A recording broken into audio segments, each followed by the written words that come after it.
మాజీ ఎమ్మెల్సీ పురాణం సతీష్ కూడా ఈ కార్యక్రమంలో పాల్గొన్నాడు. యాక్టివ్గా పొంగులేటి శ్రీనివాసరెడ్డితోనే అన్ని అటు ఉమ్మడి ఆదిలాబాద్ జిల్లాలో అటు నిర్మలు అదేవిధంగా నిన్న పెంచుకెళ్ళిపోయి ఈరోజు చెన్నూరులో పాల్గొన్న పరిస్థితి. ఒకసారి మాట్లాడిద్దాం ఏంటి పరిస్థితి ఏంటన్నా ఎట్లా చూడవచ్చు ఏంటి. ఈ భూభారతి చట్టం లోపల మెయిన్గా ధరణి లోపల ఏవైతే లోటుపాట్లు ఉన్నాయో వాటిని సరిదిద్దుకొని వాళ్ళ భూభారతి లోపల ఈ చట్టం లోపల తేవడం జరిగింది. మెయిన్గా ఏంటంటే సెక్షన్ 4 సబ్సెక్షన్ 5 సెక్షన్ 4 సబ్సెక్షన్ 6 కింద ధరణి లోపల ఒక రైతుకు భూమి ఉండి ఆయన దున్నుకుంటూ ఉన్నా కూడా ఆ భూమి తక్కువ పడ్డా ధరణి లోపల ఎక్కించే ఛాన్స్ లేకుండే, పేరు తప్పుపడ్డా ధరణి లోపల ఎక్కించే ఛాన్స్ లేకుండే, అదేవిధంగా స్త్రీ పురుషులు మారిపోయినా ఎక్కించే ఛాన్స్ లేకుండే. కానీ ఈ భూభారతి లోపల సెక్షన్ 4 తీసుకువచ్చి ఇవాళ సెక్షన్ 4 సబ్సెక్షన్ 5 కింద ఇది మార్చుకునే సరి చేసుకునే రెక్టిఫై చేసుకునే వెసులుబాటు ఇవాళ భూభారతి చట్టంలో ఉంది. అన్నిటికంటే ముఖ్యం మన ప్రాంతం లోపల చెన్నూరు కావచ్చు ఉమ్మడి ఆదిలాబాద్ జిల్లా లోపల అన్నిటికంటే ముఖ్యం సాదా బైనామాలు ఇవాళ 9,24,000 సాదా బైనామాలు పెండింగ్లో ఉన్నాయి. అప్పటి ప్రభుత్వాలు సాదా బైనామాలు తీసుకున్నాయి కానీ దానికి ఒక చట్టం పెట్టలేదు. ఆ చట్టం పెట్టనందుకు హైకోర్టు లోపల స్టే ఇచ్చింది. అయితే ఇప్పుడు చట్టం తీసుకువచ్చింది కనుక భూభారతి లోపల చట్టం తీసుకువచ్చింది కనుక ఆనరబుల్ హైకోర్టు లోపల స్టే వేకెంట్ చేయించి ఇప్పుడు ఈ మొత్తం 9,24,000 సాదా బైనామాలను క్లియర్ చేసే ప్రాసెస్, దాంతో మన ప్రాంతంలో ఉన్నటువంటి మొత్తం పీడంతో ఇవాళ పోయే అవకాశం ఉంది.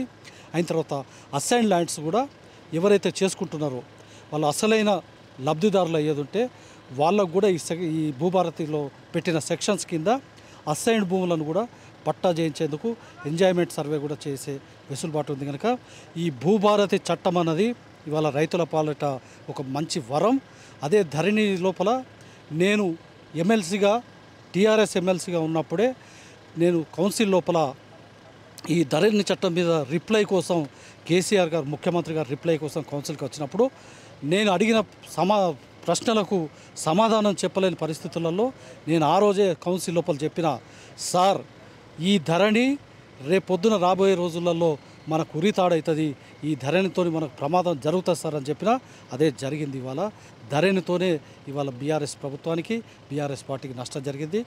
అవన్నీ గమనించినటువంటి గౌరవ మంత్రి మన పొంగులేటి శ్రీనివాసరెడ్డి గారు రేవంత్ రెడ్డి గారి సారథ్యం లోపల 18 రాష్ట్రాలు తిరిగి అన్ని రాష్ట్రాలలో ఉన్నటువంటి ఈ చట్టం లోపల మంచిని తీసుకొని మా మంచినంతా కూడా క్రోడీకరించి ఒక చట్టంగా తయారు చేసి ఇవాళ ఆషామాషిగా చేయలేదు, హడావుడిగా చేయలేదు, ఆదరబాదరగా చేయలేదు.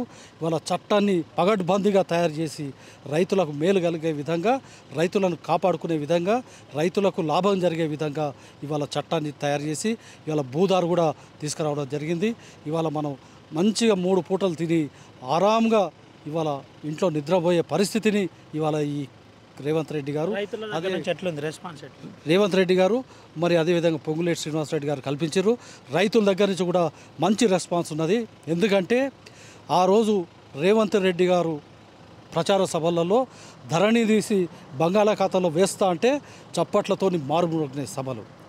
అదే కేసీఆర్ గారు సభలలో ఎలక్షన్ క్యాంపెయిన్లలో రేవంత్ రెడ్డి ధరణిని వాళ్ళ బంగాళాఖాతంలో పడేస్తా అంటున్నాడు, మరి పడేద్దామా అంటే పిన్ డ్రాప్ సైలెంట్. ఆ రోజే మ్యాండేటరీ ఇచ్చారు ప్రజలు, ధరణి వద్దు, ధరణిలో బంగాళాఖాతంలో వేస్తానంటే రెస్పాన్స్, ధరణి కావాలా అంటే రెస్పాన్స్, లేదంటే ధరణిలో లోటుపాట్లు ఉన్నాయి. కనుక భూభారతి చట్టం మీద ప్రజలు సంతోషంగా ఉన్నారు. కొద్ది రోజులు పోతే దీని ఫలితాలు వస్తాయి, ఫలితాలు వచ్చిన తర్వాత ఇంకా సంతోషంగా ఉంటారు మనం చూస్తాం. ఇది పరిస్థితి, చాలా రెస్పాన్స్ ఉంది, రైతులు కూడా సంతోషపడుతున్నారు. రానున్న రోజుల్లో ఇంకా రెస్పాన్స్ ఉంటుందని మాజీ ఎమ్మెల్సీ పురాణం సతీష్ కుమార్ చెబుతున్న పరిస్థితి. Sumanth Ravinayak, RTV Adilabad. For latest updates on India Pakistan, download RTV Live app.